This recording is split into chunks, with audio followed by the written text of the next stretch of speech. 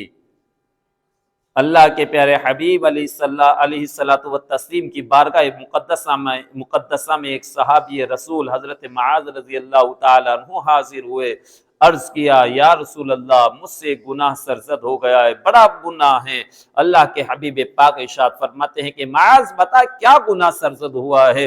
اتنا سنتے ہی حضرت معاذ کی آنکھوں میں آنسو جاری ہو گئے، عرض کیا کہ یا رسول اللہ بولنے کی بھی بتانے کی بھی تاب نہیں ہے۔ اللہ کے پیارے حبیب ارشاد فرماتے ہیں کہ معاذ بتاؤ تو صحیح کہ ہوا کیا ہے۔ حضرت معاذ رضی اللہ تعالیٰ عنہ عرض کرتے ہیں کہ یا رسول اللہ مجھ سے زنا سرزد ہو گیا۔ اتنا سنتے ہی اللہ کے پیارے حبیب پاک نے اپنا چہرے مبارکہ ان کی طرف سے پھیر لیا، ارشاد فرمایا صحابہ سے کہ میرے صحابہ دیکھو یہ ہوش میں بھی ہے کہ نہیں ہے، کہیں انہوں نے شراب تو نہیں پی لی، کہیں ان کا دماغ تو فیل نہیں ہو گیا۔ صحابہ نے عرض کیا کہ نہیں یا رسول اللہ یہ ہوش و حواس کے اندر ہیں، کوئی شراب نہیں پی ہے۔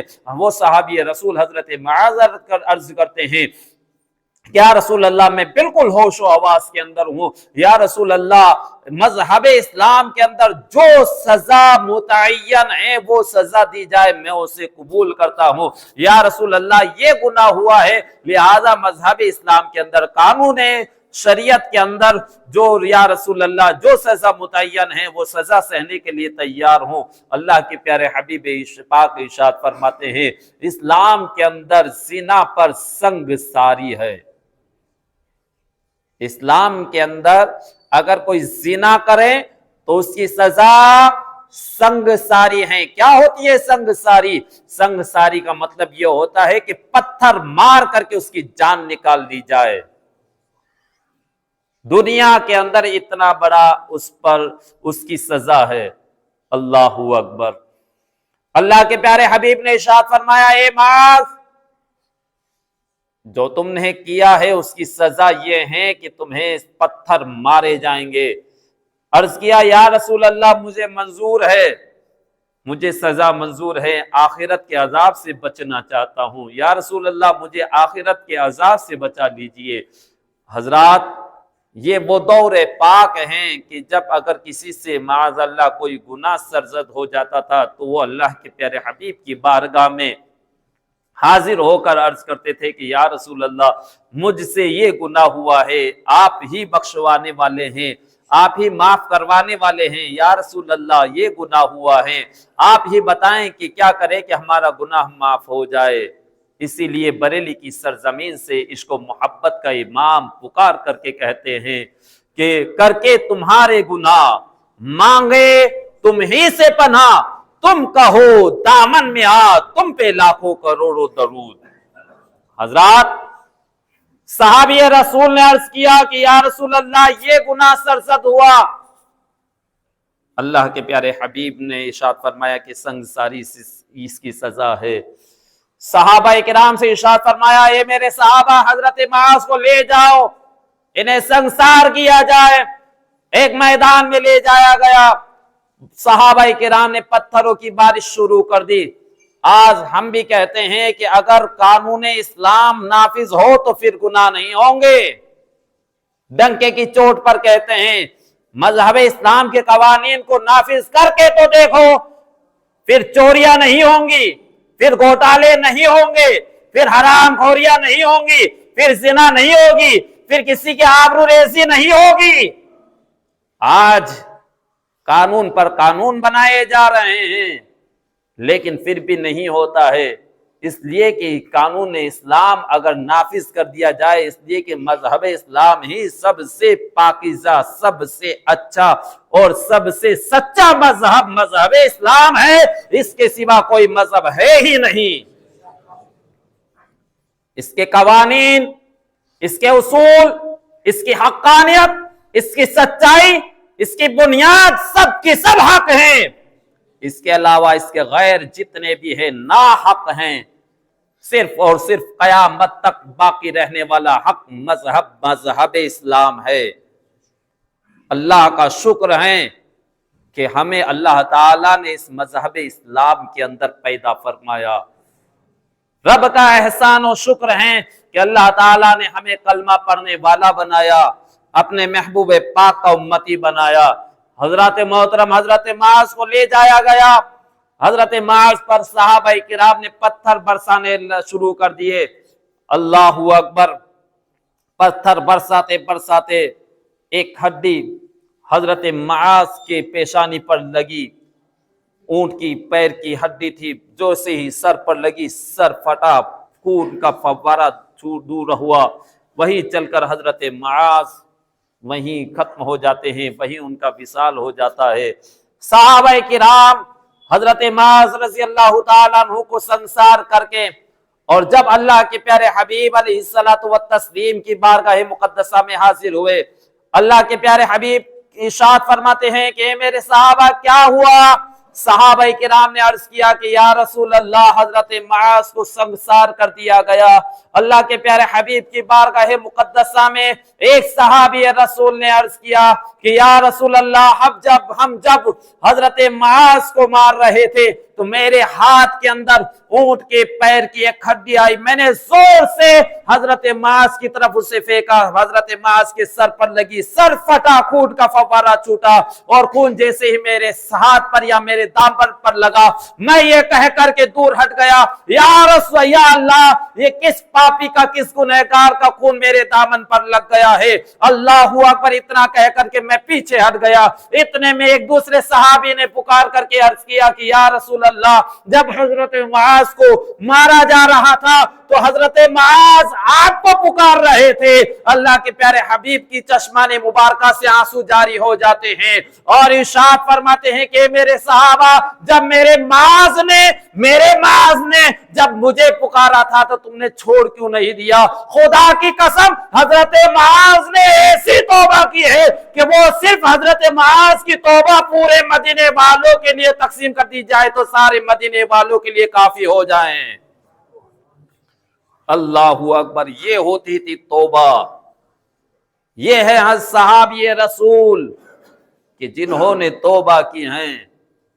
اور حضرات، آج الیکشن کا دور چل رہا ہے، سیاست کی باتیں ہو رہی ہیں، سیاست کے دور، سیاست کے بازار گرم ہیں۔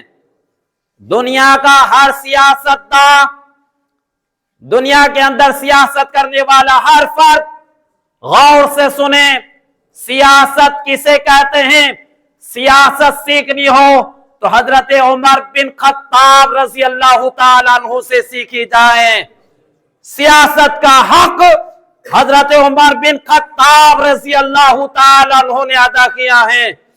سیاست کے داؤ پیچ یہ نہیں ہے کہ کسی کو دلدل میں پھنسا کر کسی سیاست کا مطلب آج یہ لیا جاتا ہے، آج اس کی ڈکشنری کے اندر معنی بھی یہ ہو گیا ہے کہ سیاست کی جا رہی ہے کا مطلب یہ ہے کہ کس طریقے سے لوٹا جائے، کس طریقے سے کسوٹا جائے، کس طریقے سے لوگوں کو پھنسایا جائے، کس طریقے سے اپنی جیب بھری جائے۔ سیاست کا مطلب جو آج یہ لیا جا رہا ہے، سیاست کا مطلب یہ نہیں ہے۔ سیاست کا اصل مقصد یہ ہوتا ہے، سیاست کا اصل معنی یہ ہوتا ہے کہ ایسا کام کیا جائے کہ جس کی بنا پر عوام کا فائدہ ہو۔ سیاست اسے کہا جاتا ہے، اسے کہتے ہیں کہ ایسا کام کیا جائے کہ ہماری قوم، ہماری ملت، ہمارا ملک، ہمارا دیش ترقی یافتہ ہو۔ سیاست اسے نہیں کہتے ہیں کہ گنڈا گردی کی جائے، گھوٹالے پر گھوٹالے کیے جائیں۔ سیاست اسے نہیں کہتے ہیں کہ ایک دوسرے کو لڑا کر کے، بھیڑا کر کے اور نہ راجنیتی کی جائے۔ اسے سیاست نہیں کہتے، اسے تو لوٹ ماری کہا کرتے ہیں، اسے تو دیش کے ساتھ میں غداری کرنا کہتے ہیں۔ حضرات، جو اپنے ساتھ دیش، اپنے ملک کے ساتھ میں غداری کر رہے ہیں، کتنے بڑے دیش فروش ہیں وہ لوگ، کتنے بڑے اپنے ملک کو بیچنے والے ہیں وہ لوگ۔ حضرات، حضرت عمر بن خطاب رضی اللہ تعالیٰ عنہ کے دور مبارکہ کے اندر اگر پل کے اوپر سے ایک بکری کا پیر فریکچر ہو گیا تھا، حضرت عمر بن خطاب نے ارشاد فرمایا تھا کہ قیامت کے روز مجھے پوچھا جائے گا کہ وہ پل اتنا کمزور کیسے بنایا گیا کہ ڈہ گیا، جس کی وجہ سے بکری کی ٹانگ ٹوٹ گئی تھی۔ ایک بکری کی ٹانگ ٹوٹ جانے پر حضرت عمر بن خطاب رضی اللہ تعالیٰ عنہ اپنے آپ کو کوستے ہیں، اپنے آپ کو گرفت میں لیتے ہیں کہ اس کے بارے میں بھی مجھ سے پوچھا جائے گا۔ آج یہاں پر سینکڑوں لوگوں کی جانیں چلی جاتی ہیں اور کان کے اوپر سے جو تک نہیں رینگتی، اور اسے سیاست کہتے ہیں۔ اللہ تعالی ہدایت عطا فرمائے۔ سیاست کرنے والا ہر فرد حضرت عمر بن خطاب رضی اللہ تعالیٰ عنہ کی سیرت طیبہ کو بغور مطالعہ کریں، اور جب حضرت عمر بن خطاب رضی اللہ تعالیٰ عنہ کی سوانح حیات کو جب وہ پڑھے گا تو بے ساختہ اس کی زبان پر بھی حق کلمہ جاری ہوگا اور وہ بھی بے ساختہ کہے گا لا الہ الا اللہ محمد رسول اللہ۔ حضرات اسلام کی بنیاد ایسے ہی نہیں ہے، اسلام مذہب اسلام ایک سچا اور حق مذہب ہے۔ اللہ تعالی ہمیں صحیح معنوں میں مذہب اسلام پر چلنے کی توفیق عطا فرمائے۔ جہاں پر میں سیاست دانوں سے مخاطب ہوا ہوں، راجنیتی کرنے والوں سے مخاطب ہوا ہوں، وہیں پر اپنے یہاں کی گورنمنٹ بنوانے والی عوام سے بھی مخاطب ہو کر کے میں یہ کہتا ہوں کہ معاذ اللہ ثم معاذ اللہ، رشوت قطعی طور پر لینا حرام، دینا حرام۔ چند روپیوں کے خاطر اپنے ووٹوں کا سودا نہ کریں، اپنے ضمیر کا سودا نہ کریں، بلکہ اسے چنیں جو ہمارے حق میں بہتر ہو، جو ہمارے ملک کے لیے، ہماری ملت کے لیے، ہماری قوم کے لیے فلاح اور بہبودگی کے لیے کام کریں۔ یہ نہیں کہ چند روپیوں کے لالچ میں آ کر اپنے ووٹ اور اپنے ضمیر کو کھو بیٹھیں۔ یہ مسلمان کا سیوا نہیں ہے، یہ مسلمان کا کردار نہیں ہے۔ اللہ تعالی ہمیں حق کے ساتھ ہونے کی توفیق عطا فرمائے۔ حضرات بات کڑوی ضرور ہے مگر حق ہے کہ اپنے آپ کے ضمیر کو نہ فروش کریں، اپنے آپ کے ضمیر کو نہ بیچیں۔ ہم مسلمان ہیں، اپنی جان بھی دے سکتے ہیں لیکن اپنے ضمیر کا سودا نہیں کرتے ہیں۔ اللہ تعالی ہمیں حق کے ساتھ رہنے کی توفیق عطا فرمائے۔ اللہ تعالی ہمیں حق کہنے کی، حق سننے کی اللہ تعالی ہمیں توفیق عطا فرمائے۔ اللہ تعالی ہمیں حق پر قائم و دائم فرمائے۔ ایک اعلان سماعت فرمائے کہ آج